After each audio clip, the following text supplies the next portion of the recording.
민주당이 발의한 한대행 탄핵 사유에는요, 대통령 권한 대행으로서의 직무 행위도 포함이 되어 있습니다.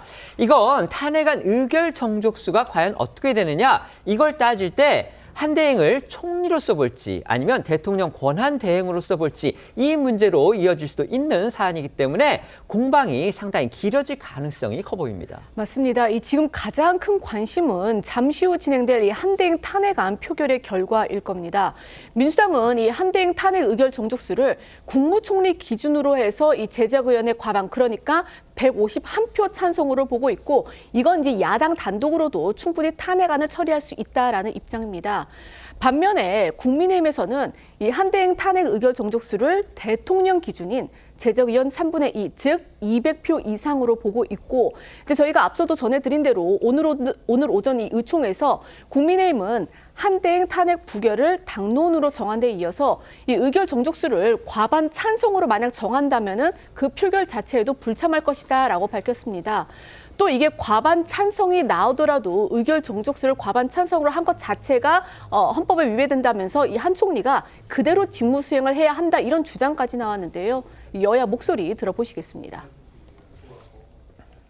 헌법 조문상으로 보더라도 저는 그냥 150 한석인 것 같아요. 국회 의결이 되면 직무가 정지되는 거다라고 그렇죠. 다 얘기했어요. 그 주석서 집필자도. 직무 정지인데 출근할 것이다. 네, 근데 출근하면 어떻게 할 거냐? 이제 압박을 가든지 뭐 고발장을 접수하든지 해서 수사기관이 작동하도록 만드는 방법이 하나 있을 거고. 대통령 권한대행에 대한 탄핵 소추의 의결 정족수는 대통령에 대한 탄핵과 마찬가지로 제적 의원수의 3분의 2인 200명 이상이 되어야 한다는 점을 다시 한번 분명히 밝힙니다.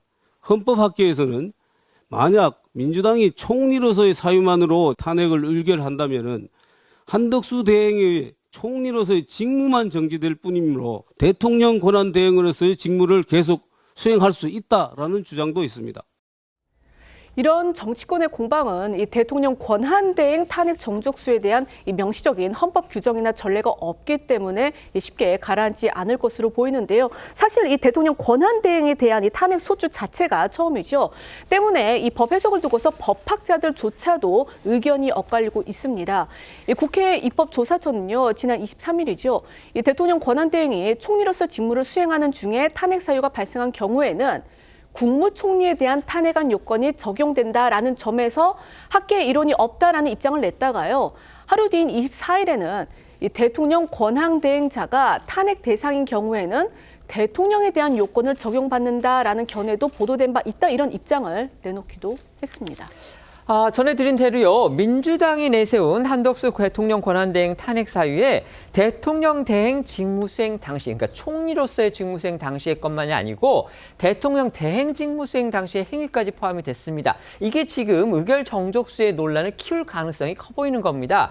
저희도 몇 차례 소개해드렸습니다. 이 국회 입법조사처, 그다음에 헌법재판소 산하의 이 연구원의 법령 주석서를 보면은요, 총리 직무에는 총리 탄핵 정족수, 그러니까 151석 이상이면 됩니다.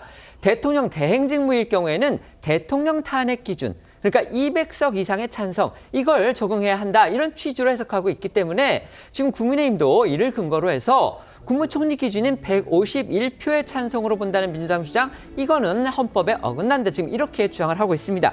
결국 이게 이제 헌법재판소로 넘어가면 헌법재판소가 결정할 가능성이 크기는 합니다만, 어쨌든 이런 논란에 대해서 변호사님 어떻게 보시는지 한번 의견 말씀해 주시죠. 그러니까 헌재가 어차피 결정을 해야 된다라는 결론은 뭐 모두 다 그렇게 생각을 하시는 것 같은데요. 그러니까 결론적으로 저는 또 이런 예상을 해봅니다. 이걸 사유를 분리해서 헌재에서 판단할 수도 있다고 보여요. 예를 들어서 총리로서 들어온 이법사의 위헌 탄핵 재판에 대해서는 총리로서만 이것은 합법적이지 않습니까? 151석 자체가. 그렇기 때문에 총리 부분에 대해서는 심판을 하되 어떤 대행 부분에 대해서는 각하를 할 수도 있고요. 그러면 그렇게 되면 결국은 200석이라는 거를 대통령 대행의 경우에는 인정을 네. 하게 된다는 걸 전제로 말씀하시는 거예요. 아무래도 일단은 네. 저는 결론이 그러니까 예를 들어서 오늘 3시에 탄핵이 가결이 된다고 한다면 네. 일단 직무는 정지가 되는 게 맞을 것 같습니다. 그렇겠죠. 네, 네, 일단 네. 그다음에 헌법재판소로 넘어간 다음에 지금 권한대행 쪽에서 저는 가처분을 제기를 해서 가처분을 적극적으로 저는 헌법재판소로 받아들일 것으로 생각을 하고요. 그러면 일주일 정도 저는 아마 시간 내에 이 가처분의 결과를 충분히 내놓을 수 있다고 보입니다. 그렇다고 한다면 이렇게 구분해서 판단을 할 것인지, 아니면 통째로 권한대행이라는 어떤 취지에서 200석을 헌법적을 요구해서 이것은 각하다라고 가처분을 인용하면서 그렇게 결론을 낼 것인지 저는 헌재가 아마 이 부분에 대해서는 신속하게 할 것이고 조금 우려스러운 점은 지금은 오히려 권한대행이 지금 헌법재판소로 가게 돼버리면 탄핵 심판이 시작이 돼버리면 대통령에 대한 탄핵 심판이 늦춰질 수밖에 없다. 글쎄요. 지금 뭐 그런 좀 우려가 있어서 네, 지금 이 부분을 어떻게 헌재가 교통 정리를 할지 또 상당히 좀 기추가 주목되는 부분이라 할 것 같습니다. 지금 이제 변호사님은 가처분 신청 가능성을 말씀을 해주셨습니다. 그리고 그거는 한덕수 대행 측에서 내야 되는 거잖아요. 근데 지금까지 적어도 알려지기로는 지금 한덕수 대행 측에서 그런 어떤 법적 대응을 하지는 않을 거다 이렇게 알려져 있기 때문에 헌재가 그런 가처분에 대해서 어떤 결정을 내릴 그런 상황이 올지 그건 저희가 좀 지켜봐야 되겠고요. 그다음에 지금 설 변호사께서 말씀을 해주셨지만 그런 취지를 지금 담고 있는 걸로 저는 받아들였는데 결국 이제 총리로서의 직무에 대해서 만에 하나 그 탄핵 소추가 이루어졌을 경우에 151석 이상의 찬성표에 의해서 결국 그거는 대통령 직무대행에 대한 탄핵 소추가 통과된 건 아니기 때문에 지금 국민의힘의 일부에서는 그렇다면 대통령 직무대행은 계속해도 된다. 총리는 안 하지만 이런 주장을 또 내놓고 있습니다. 이거 어떻게 생각하십니까? 네, 그런데 이거는 뭐 헌법이나 법률에서 안정성을 위해서 이미 구분을 해놨습니다. 그러니까 직위에 대해서 판단하는 것이지 직위에 대한 판단을 받으려면 직무를 정지시키는 겁니다. 그러니까 직위의 박탈 여부를 나누는데 직위가 판단도 받기 전에 직무는 수행될 수 있다. 그거는 논리에 안 맞아요. 그래서 제가 말씀드리는 것은 아무리 여러 가지 정치적 공방이 있다 하더라도 헌법재판소를 만들고 대법원을 만드는 이유는 그 시스템을 존중하라고 만드는 거잖아요. 그래서 결국에는 헌법재판소에서 이 부분에 대해서 심리하는 과정, 결정 내려주기 전까지는 한덕수 권한대행은 151석이든 200석이든 직무를 정지하고 판단을 기다리는 게 맞고 여야도 이 부분에 대해서는 더 이상 숫자에 대한 갈등과 혼란을 초래하는 건 안 맞다라고 보입니다. 네. 오늘 어떻게 뭐 결론이 나오더라도 새로운 문제의 시작이 되겠죠. 만약에 151석이 넘었다고 해서 오원식 국회의장이 그것을 의결이 됐다고 방망이를 두드리면 그 순간부터 상당한 혼란이 불가피합니다. 특히 어떻게 보면은 그 최상목 경제부총리가 그것을 전결을 했다 이렇게 이제 보는 쪽은 민주당은 그렇게 볼 것이고 지금 국민의힘은 권순동 원내대표도 이야기했지만 인정을 안 하겠다는 거잖아요. 그렇게 되면 대통령 권한 대행이 2명이 돼버릴 수가 있는 이 상황입니다. 상당한 혼란이 예상될 텐데 그러면 결국은 이것은 뭐 한덕수 권한 대행은 더 이상 혼란을 방지하기 위해서 어떤 헌법적 절차를 밟지 않는다고 하더라도 국민의힘 입장에서는 그 혼란을 방지하기 위해서라도 어떤 헌법재판소에 제소를 하든지 여러 가지 방안을 강구를 할 테니까 지금부터 시작이 된다고 봐야 되겠죠. 국민의힘이 오늘 의총을 열었는데 아까 저희가 전해드렸죠. 만약에 이 국회가 한덕수 대행의 탄핵 소추 의결 정족수를 151석 이상으로 해석을 해서 표결을 진행을 한다면 그 표결에는 아예 참여를 하지 않겠다. 지금 이렇게 결정을 했습니다. 그렇다면 아까 그 151표 이상으로 하겠다는 결정 누가 내립니까? 결국 국회가 내려줘야 되는데 정확하게 얘기하면 그 표결을 주재하는 국회의장이 하게 되겠죠. 그렇다면 과연 민주당 출신 우원식 국회의장은 어떤 생각을 갖고 있을지 이 부분이 1차로는 지금 궁금해지는 겁니다. 네, 이 때문에 말씀해 주신 것처럼 우원식 의장의 의중이 주목이 되고 있는 상황인데요. 동아일보 보도에 따르면 우 의장은 한대행 탄핵안 가결 기준을 국무총리에 준해서 과반, 그러니까 151명 찬성으로 판단한 것으로 알려졌고요. 잠시 후에 표결이 진행될 국회 본회의에서 우 의장이 직접 의결 정족수에 대한 기준을 밝힐 것이라는 보도도 나왔습니다. 우 의장은 앞서 의결 정족수에 대한 1차적 판단은 국회의장이 한다. 앞서 나온 국회 입법조사처 의견 등을 참고해서 결정하겠다고 밝힌 바가 있었습니다. 하지만 국민의힘 주진우 의원은 헌법 규정에 대한 해석이 엇갈리는 사안에 대해서 국회의장이 일체적 판단을 할 권한이 없다며 국회의장은 헌법 규정 해석이라는 사법적 권능을 행사할 수 있는 어떠한 헌법적 권한도 없다고 반박을 했고요. 사법적 판단은 오로지 이 헌법재판소만이 할 수 있다고 주장을 했습니다.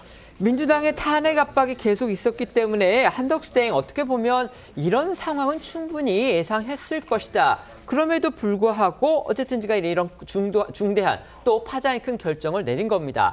한덕수 대행에 대해서는 그간 엘리트 경제관료 출신이기 때문에 목소리를 쉽게 높이지 않는다, 선을 넘지 않는다 이런 평가를 받아왔습니다.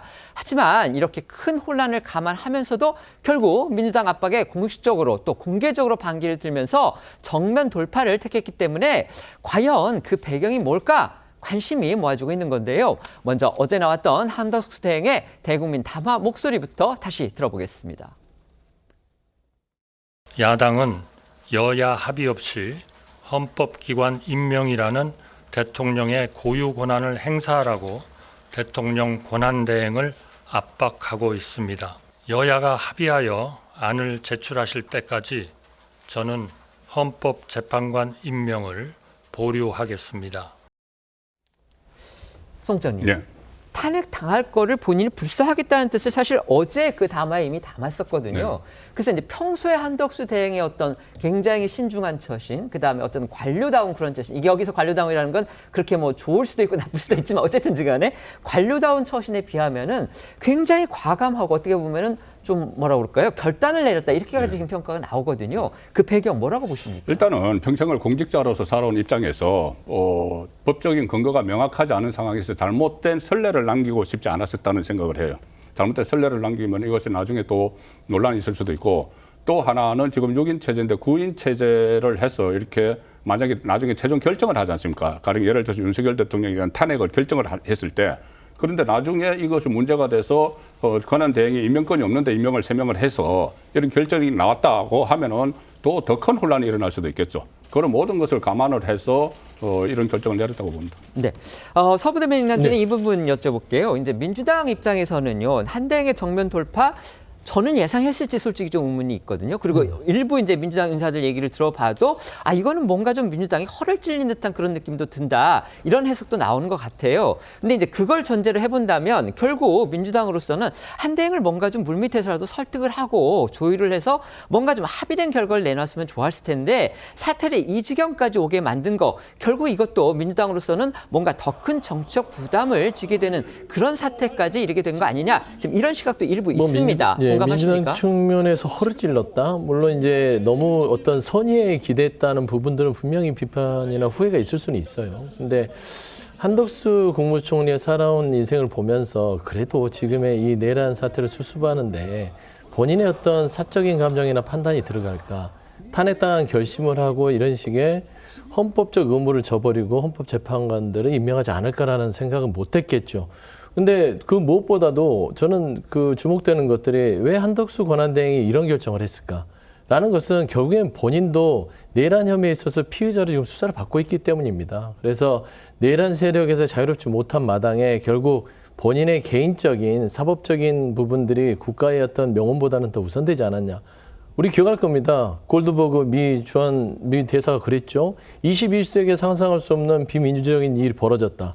이 탄핵에 대한 이르는 비상계엄은 불법적이고 비민주적이었다는 것을 우방국가인 미국도 인정하는 사항이에요. 그래서 이런 부분들을 조속히 해결하는 거는 헌재재판관 임명하면 됐을 것인데 왜 아주 쉬운 문제를 어렵게 가는지, 그거는 한덕수 권한대행 자체가 내란에 깊숙이 관련됐기 때문이다라고 생각할 수밖에 없습니다. 네, 그건 어디까지나 개인적인 의심입니다. 아직 그 부분과 관련해서 수사가 제대로 이루어지지 않았기 때문에요. 그 결과는 저희가 지켜봐야 될 겁니다.